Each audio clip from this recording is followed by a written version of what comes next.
जो राजनेता हैं बुजुर्ग हैं, हट्टे खट्टे हैं, चलते फिरते कम हैं, तो एक ऐसा एक परसेप्शन बन गया है। उसको बदलना बहुत जरूरी है कि जो वास्तविकता धरातल पर है वो कहीं ना कहीं रिफ्लेक्ट हो आज की राजनीति में, आज के विधायकों में, आज के सांसदों में, और वो हमने सच्चे मन से कोशिश की है कांग्रेस पार्टी ने। अच्छा, एक सवाल सबकी जिज्ञासा है, सवाल भी है कि क्या मैं इस वक्त कांग्रेस सत्ता में आती तो उस कांग्रेस के मुख्यमंत्री से बात कर रहा हूं? आप इस वक्त कांग्रेस पार्टी के अध्यक्ष से बात कर रहे हो, और इस काम को करते करते मुझे 5 साल हो गए हैं। इन 5 सालों में मेरा लक्ष्य, उद्देश्य, प्राथमिकता सिर्फ ये रही कि हमारी पार्टी को मजबूत करें। जिस समय मुझे ये जिम्मेदारी दी गई थी उस समय हमारी पार्टी बहुत चुनौतीपूर्ण समय से गुजर रही थी। हम लोग चुनाव हारे थे और मात्र 21 विधायक हम जीत कर गए थे राजस्थान में, और मैं समझता हूं शायद आजाद भारत में ऐसा कभी हुआ नहीं कि हम सिर्फ 21 पे सिमट गए हों। उस समय कांग्रेस पार्टी ने, सोनिया गांधी जी ने, राहुल गांधी जी ने मुझे जिम्मेदारी दी थी। तब से लेकर आज तक मैं उसी पद पर हूं और वही काम कर रहा हूं, और मेरा लक्ष्य यह है कि हम कांग्रेस पार्टी को, जो आज हम जीत की कगार पे खड़े हैं, उसको अपने अंतिम छोर तक लेकर जाएं, चुनाव जिता दें। उसके बाद किसको क्या पद मिलेगा, विधायक, सांसद, मंत्री, मुख्यमंत्री, प्रधानमंत्री, ये सब पार्टी का निर्णय है, विधायकों का निर्णय है।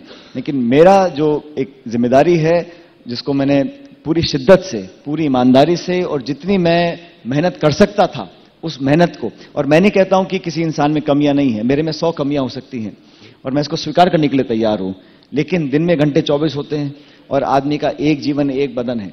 उसमें जितना भी मैं मेहनत करके इस पार्टी को, कांग्रेस को ताकत दे सकता था मेरे साथियों के साथ, वो मैंने दी है। और आज हम अगर मजबूत हैं तो उसमें श्रेय सिर्फ एक व्यक्ति को नहीं जाना चाहिए। सारे राजस्थान के नेताओं ने, जिनके पास शिवपाल जी 10, 20, 30, 40 साल का अनुभव है, जिन लोगों ने दशकों दे दिए इस प्रदेश के लिए, इस संगठन के लिए, यहां के लोगों के लिए, उनके अनुभव का लाभ लेना, यह भी मेरी जिम्मेदारी है। मैं घर का मुखिया अगर हूं कांग्रेस का, उन सब लोगों को साथ लेकर, उनके समर्थन से, उनके सहयोग से हमने पार्टी को यहां तक पहुंचाया है। और अक्सर लोग बोलते हैं कि इस पार्टी में, कांग्रेस में 1 गुट है, 2 गुट है, 3 गुट है। मैं बार बार बोलता हूं अगर हमारी पार्टी में गुट होते तो हमारा संगठन इतना मजबूत हो ही नहीं सकता था, हम इतने उपचुनाव जीत ही नहीं सकते थे। लेकिन अभी तक तो यह माना जा रहा था कि पार्टी में 3 गुट हैं, एक आपका है, एक गहलोत साहब का है और एक सीपी जोशी साहब का है। आज गहलोत साहब ने 6 ऐसे लोगों का पैनल सामने रख दिया जो मुख्यमंत्री बन सकते हैं। आप हैं उसमें शामिल, सीपी जोशी जी हैं, बीडी कल्ला साहब हैं, लालचंद कटारिया जी हैं, रामेश्वर डूडी जी हैं और रघु शर्मा जी। तो अब 6 चेहरे उन्होंने, मैंने तो वो सूची देखी नहीं है, लेकिन मैं इतना जानता हूं कि कांग्रेस पार्टी में एक ही गुट है, उस गुट का नाम है राहुल गांधी गुट, और हम सब उस गुट में हैं। अब कोई उम्मीदवार कौन बनेगा, क्या बनेगा, हमें उस पर ध्यान देना ही नहीं चाहिए। हमें तो आज चुनाव कैसे जीतना है, बूथ के ऊपर। भारतीय जनता पार्टी चुनाव हार रही है, लेकिन हारते हारते भी वो पूरे हाथ पैर मारेंगे। हमारा पूरा ध्यान केंद्रित होना चाहिए हर विधानसभा क्षेत्र में, बूथ पर हमारे कार्यकर्ता वो वोट डल जाए। खड़ी फसल भी तब है जब वो कट के, झटके, बोरी बंद करके घर में रख लें उसको। इसलिए हमारा ध्यान होना चाहिए हम कैसे अपनी पार्टी के कैंडिडेट्स को चुनाव जिताएं। बहुमत आने के बाद जो भी विधायक और जो भी कांग्रेस पार्टी चाहेगी वो नेतृत्व कर सकता है, कोई बहुत बड़ी बात नहीं है। आप इस वक्त राजस्थान, तो जयपुर में न्यूज 18 का मेगा शो एजेंडा राजस्थान जारी है और इसमें सचिन पायलट अपने ख्यालात का इजहार कर रहे थे। आगे बढ़ेंगे। जराये के मुताबिक हुकूमत उम्रा को भी हज कमेटी के तहत लाने की तैयारी कर रही है। बताया जाता है कि हज तरमीमी एक्ट पार्लियामेंट के सरमाई इजलास में पेश किया जा सकता है। हज तरमीमी एक्ट पर रियासतों से तबादला ख्याल किया जा चुका है। तरमीमी एक्ट के मुताबिक हज पर जाने वालों के साथ साथ शाम, उर्दन, इराक और ईरान जाने वाले भी जायर कहलाएंगे।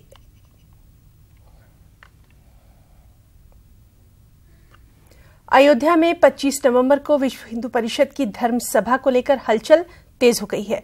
आरएसएस लीडर भैया जोशी ने कहा है कि त्रिपाल में रामलला का ये आखिरी दर्शन है। उन्होंने ये भी कहा कि 25 नवंबर को अयोध्या में राम भक्तों की ताकत का मुजाहरा होगा।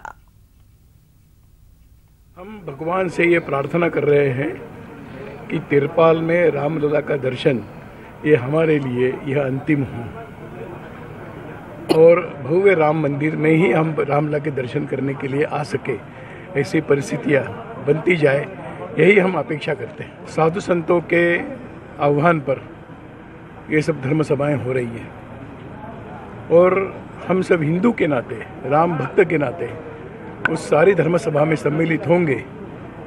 हम अपेक्षा करते हैं कि साधु संतों के आह्वान को, निमंत्रण को सारा हिंदू समाज बहुत शक्ति के साथ स्वीकार करेगा और एक राम भक्तों की बड़ी शक्ति का दर्शन 25 नवंबर को होगा। अयोध्या तनाज़े पर बाबरी मस्जिद के फरीक इकबाल अंसारी ने एक बड़ा बयान दे डाला है। इकबाल अंसारी का कहना है कि हुकूमत पार्लियामेंट में राम मंदिर पर अगर कानून बनाती है तो उन्हें इस पर कोई एतराज नहीं है। उन्होंने मजीद कहा कि राम जन्मभूमि बाबरी मस्जिद मामले पर अब सियासत बंद हो जानी चाहिए। इकबाल अंसारी ने यह भी कहा कि चाहे सरकार फैसला करे या फिर सुप्रीम कोर्ट फैसला ले, ताहम इसमें अब ज्यादा ताखीर नहीं होनी चाहिए। सरकार जो है बिल लाने जा रही, कानून लाने जा रही है, मामला सुप्रीम कोर्ट पे है। क्या कोर्ट पे विश्वास नहीं है? इतने दिन से मामला जो है चल रहा है, तो इनको भी कानून पे विश्वास होना चाहिए।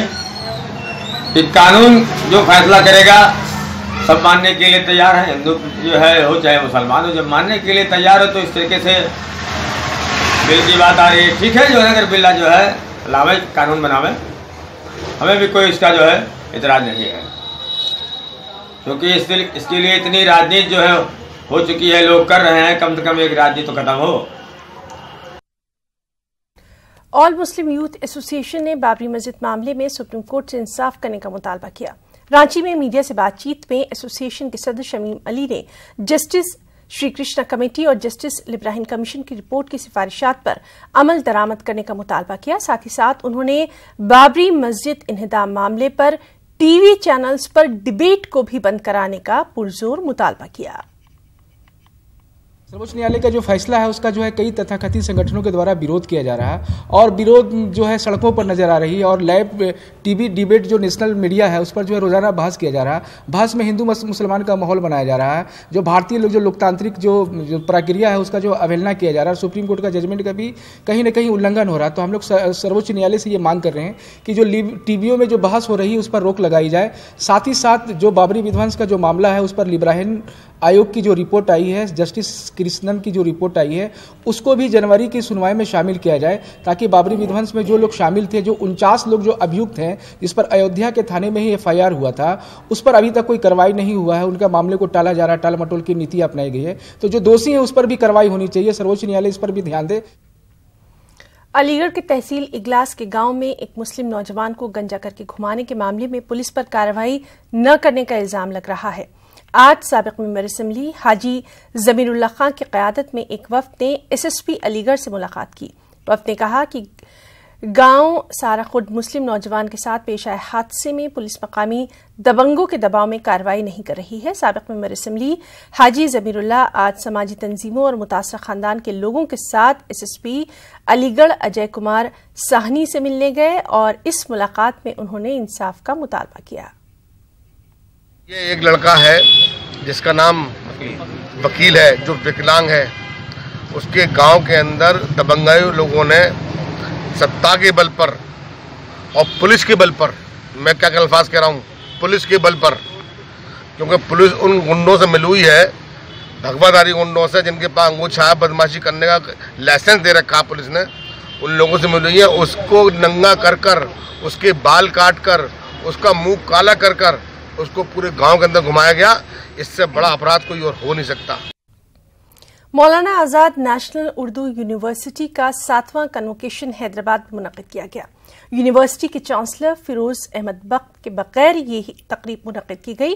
मौलाना आजाद नेशनल उर्दू यूनिवर्सिटी के vice chancellor doctor Aslam Parvez ने कहा कि कन्वोकेशन में यूनिवर्सिटी के चांसलर फिरोज बख्त की गैर हाजिरी से इस मौके पर इजराए इस्नाद की कानूनी हैसियत में कोई फर्क नहीं आएगा। कन्वोकेशन में साबिक chief election commissioner SY Qureshi को बतौर मेहमान खुसूसी मदऊ किया गया था। इस कन्वोकेशन में 2288 डिग्रियां तकसीम की गई, जिनमें पीएचडी की 50, एमफिल की 94, पोस्ट ग्रेजुएशन की 811, ग्रेजुएशन की 1133 और फासलाती तालीम के मुख्तलिफ कोर्सेज की 21,152 डिग्रियां दी गई हैं।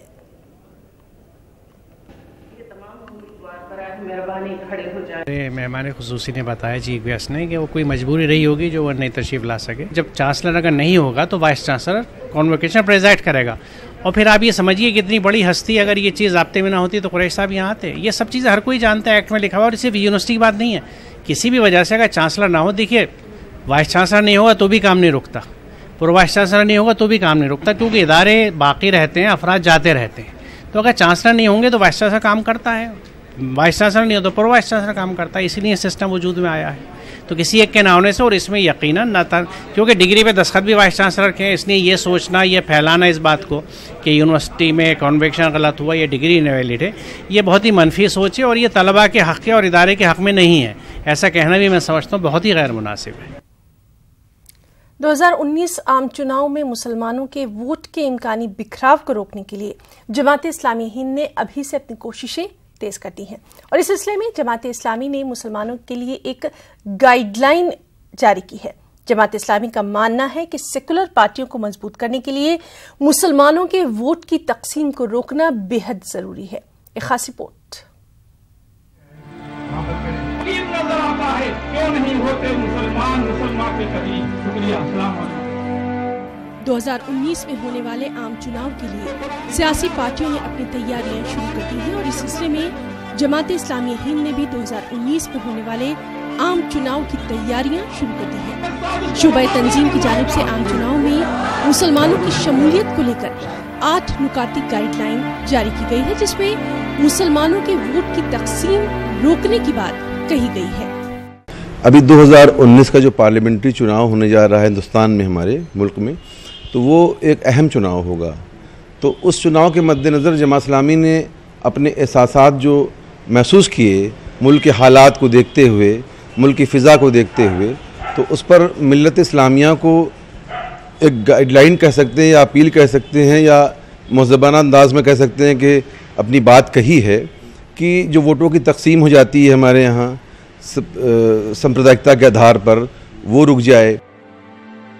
गाइडलाइन में आम मुसलमानों से अपील की गई है कि वो चुनाव में जमहूरी और सेकुलर किरदार की हामिल सियासी पार्टियों को ही वोट दें और इस अपील में मुस्लिम सियासी पार्टियों को भी मुत्तहिद होने की बात कही गई है।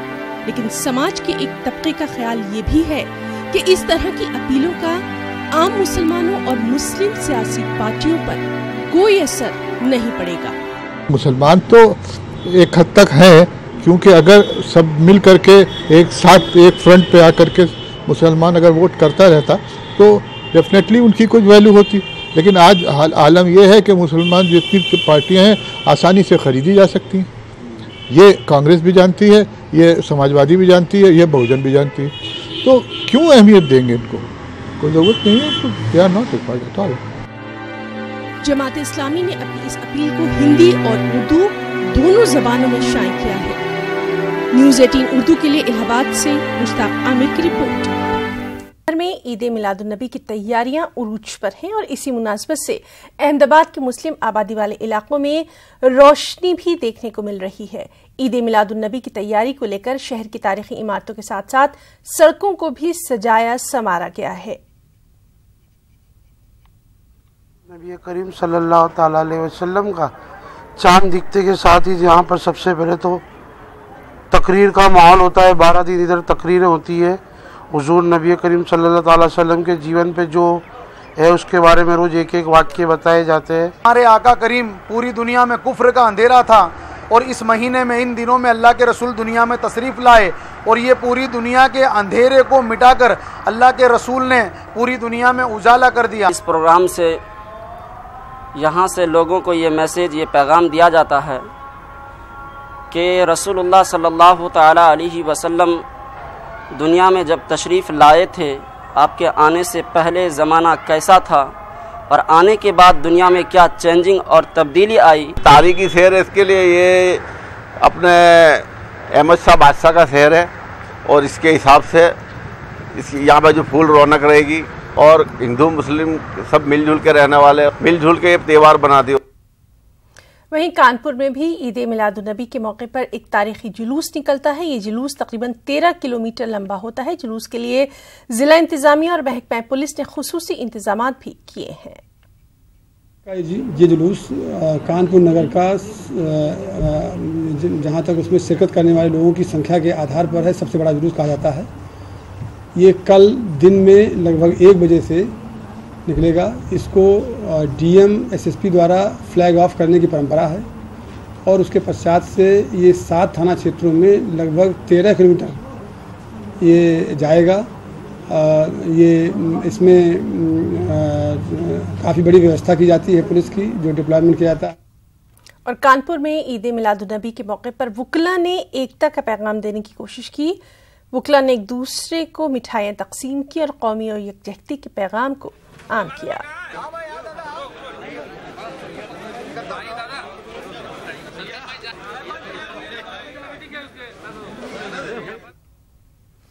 ईद मिलादुन्नबी और गुरु नानक देव महाराज की यौम पैदाइश को लेकर रांची के मेन रोड में वाक़ई गुरुद्वारे में एक खास मीटिंग का इनेकाद किया गया।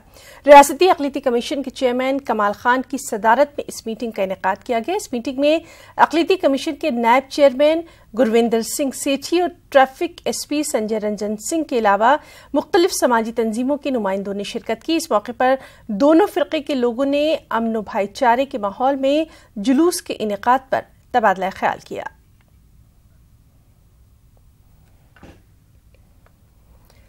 अलीगढ़ में all India Muslim educational conference के ज़ेर एहतमाम शाना बशाना की इजराई तकरीब सुल्तान जहां मंजिल में मुनक़्क़द की गई। किताब शाना बशाना का इजरा यूनिवर्सिटी के साबिक pro chancellor Nawab Ibn Saeed Khan of Chhatari, pro vice chancellor professor Mohammad Hanif Baig और मेयर अलीगढ़ मोहम्मद फुरकान के हाथों अमल में आया। इस मौके पर all India Muslim educational conference के general secretary professor Zillur Rahman के अलावा किताब के मुर्तबीन में शामिल साबिक IAS ऑफिसर ख्वाजा मोहम्मद शाहिद भी मौजूद रहे। इस मौके पर मुकर्रीन ने कहा कि इस किताब में जिन शख्सियात का तस्करा किया गया है वो अलीगढ़ तहरीक के अहम सुतून रहे हैं। मुकर्रीन ने कहा कि सर सैयद अहमद खां की मानवियत आज भी उतनी ही है जितनी उनके जमाने में थी। सर सैयद तहरीक के जो 200 साल जश्न मनाया गया उनकी पैदाइश का, उस मौके पर जो उनको खराज अकीदत पेश किया गया, ये किताब उसमें काबिश है। शमा से शमा जलाने वाली बात है। एक शमा ये भी जलाई गई है कि उन लोगों का जिक्र किया जाए कि जिन लोगों ने सर सैयद के साथ मिलकर कंधे से कंधे मिला के उस तहरीक को मजबूत किया है। और तहरीक जैसे मैंने आपको बताई, उसमें तालीम के जरिए मुल्क और आवाम और खासतौर से मुसलमानों की जो समाजी खराबियां थी, अखलाकी बुराइयां थी, मुल्क में जो तासुब थे, मुल्क में जो जहालत थी, उसको दूर करना था। इस किताब की मानवियत में जरूरत बहुत है इस लिहाज से कि इसमें बराह रास्त बिला वास्ता मुताला है ये उस दौर का, जिस दौर को आज हम भूल चुके हैं। उस दौर की अहम किताबों में इजाफा है और सैयद शनासी की नई जहद से खुलती है, एक नया माखज़ सामने आता है और इस किताब की बड़ी अहमियत है, बड़ी मानवियत है। बशर्ते इससे शहरों में साफ सफाई, रोड, लाइट और पानी जैसी बुनियादी जरूरतों को पूरा करने की जिम्मेदारी जिला इंतजामिया के मुताल्लिका महकमों की होती है, लेकिन मेरठ शहर में इन सहूलियात का दायरा शहर के मखसूस इलाकों तक ही महदूद होकर रह गया है। लाइट, पानी और सड़कों की बदहाली से मुतासिर शहर के इन पिछड़े इलाकों के बाशिंदे अब नगर निगम की लापरवाही का शिकार होकर गंदगी में अपनी जिंदगी बसर करने पर मजबूर हैं। एक रिपोर्ट।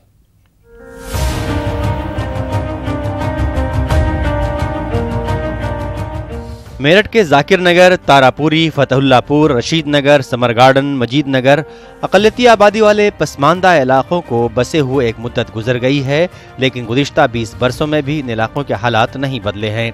जगह जगह खराब सड़कें, लाइट और पानी की बदतर सप्लाई से दो चार इन इलाकों के बाशिंदे अब गंदगी से परेशान हैं। दूसरे इलाके के शहरियों की तरह यहाँ के बाशिंदे भी नगर निगम को सभी टैक्स अदा करते हैं।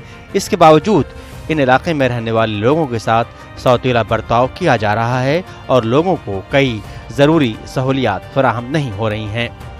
कि ना यहाँ पे कोई कर्मचारी सफाई करने वाला, ना यहाँ पे पानी की परेशानी इतनी हो रही है कि पाइपलाइन फटी पड़ी है लेकिन कोई पानी नहीं आता और हर चीज़ की यहाँ पे परेशानी है। कभी लाइट की परेशानी है, सारे खड़ंजे टूटे पड़े में, कोई सुनने वाला नहीं है। नगर निगम में 10वीं बार चले गए हम सबसे महल्ले वालों को ले लेके, लेकिन वो भी कहते हैं जी हाँ आएंगे, लेकिन अभी तक कोई नहीं आया। कोई नहीं आता।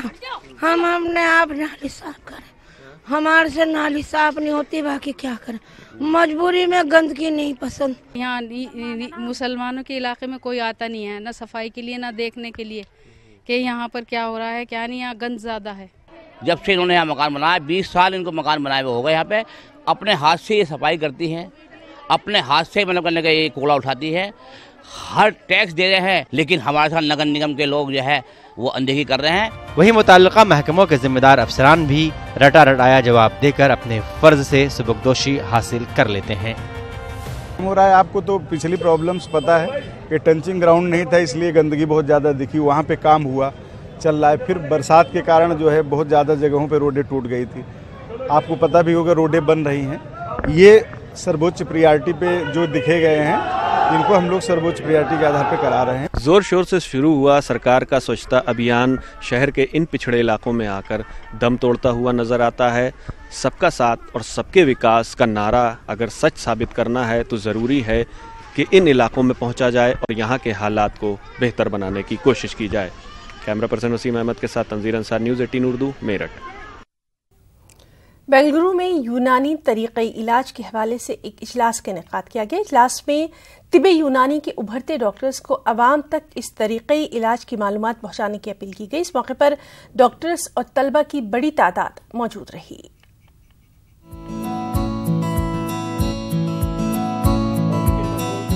बेंगलुरु में NU हॉस्पिटल और कर्नाटक यूनानी वेलफेयर फाउंडेशन के इश्तराक से इजलास मुनक्किद हुआ। इस अहम इजलास में यूनानी तरीक़े इलाज में नए रुझानात, नई इजादात पर गुफ्तगू हुई। साथ ही यूनानी डॉक्टरों और तलबा को दीगर तरीक़े इलाज की भी जानकारी फराहम की गई। यूनानी के जो लेटेस्ट जानकारी है, लेटेस्ट जो डेवलपमेंट्स मेडिसिन में है, उसका जानकारी लेने के लिए हम लोग यहाँ पे जुड़े हुए हैं। और नॉट ओनली फ्रॉम यूनानी सिस्टम ऑफ मेडिसिन, हर एक सिस्टम ऑफ मेडिसिन से हम लोग जो अच्छा लेटेस्ट डेवलपमेंट है उसको हम लोग इनकॉर्पोरेट करके हमारे सिस्टम में उसको अडॉप्ट करने का हम लोग सोच रहे हैं। सो ये बहुत सक्सेसफुल था हमारे तरफ से और यूनानी एसोसिएशन तरफ से भी ये सक्सेसफुल था।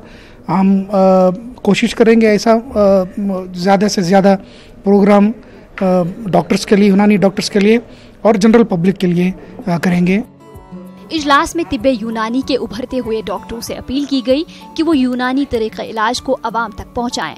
तलबा से कहा गया कि तिब्बी मैदान में ऐसी कई मिसालें मौजूद हैं जहां संगीन से संगीन मर्ज को तिब्बे यूनानी के जरिए दूर किया गया है। बेंगलुरु की सरकारी यूनानी मेडिकल कॉलेज के सीनियर अफसर रहमतुल्लाह ने कहा कि बेंगलुरु में हुकूमत के तहत 2 यूनानी अस्पताल कायम हैं। इन अस्पतालों में मुफ्त इलाज के जरिए लोगों को राहत पहुंचाने की कोशिश की जा रही है। अवाम को चाहिए कि हुकूमत की इस स्कीम से फायदा उठाएं। The place where the point where all allopathy system stops, that is the point where Unani medicine starts. So we had gained a lot of confidence in treating the patients in comparison to the allopathy medicine. In Unani system of medicine, we treat this cause rather than treating the symptoms. We got encouragement to practice only Unani system, as some doctors and practitioners are practicing both allopathy and the Unani together.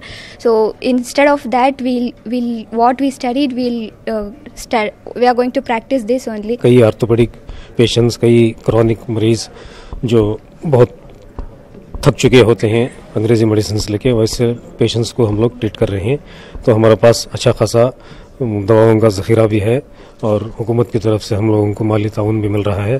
तो मरीजों को वहाँ पर हम सब कुछ मुफ्त देते हैं। कर्नाटक यूनानी वेलफेयर फाउंडेशन के तहत वक्त वक्त पर यूनानी डॉक्टरों और तलबा के लिए खुसूसी इजलास मुनाकिद किए जा रहे हैं। फाउंडेशन के सदर डॉक्टर नसीम अहमद कहते हैं, एलोपैथी के गलबे के दरमियान तिब्बे यूनानी को फरोग देने की हर मुमकिन कोशिश की जा रही है और इन कोशिशों के अच्छे नताइज बरामद हो रहे हैं। कई यूनानी डॉक्टरों को अपने ही तरीक़े इलाज में आगे बढ़ने का हौसला मिला है। न्यूज़ 18 उर्दू के लिए बेंगलुरु से रऊफ अहमद की रिपोर्ट।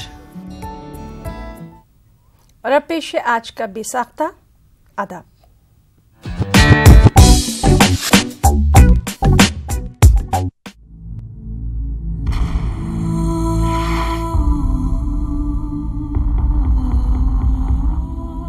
जमहूर के दुश्मन से यूं लड़ते रहेंगे वोट, जमहूर के दुश्मन से यूं लड़ते रहेंगे वोट, किरची की तरह आंखों में गड़ते रहेंगे वोट। जमहूर के दुश्मन से डरे हैं न डरेंगे, जमहूर के दुश्मन से डरे हैं न डरेंगे, हर हाल में जमहूर के बढ़ते रहेंगे वोट, हर हाल में जमहूर के बढ़ते रहेंगे वोट। जमहूर के दुश्मन से डरे हैं न डरेंगे, हर हाल में जमहूर के पढ़ते रहेंगे वो।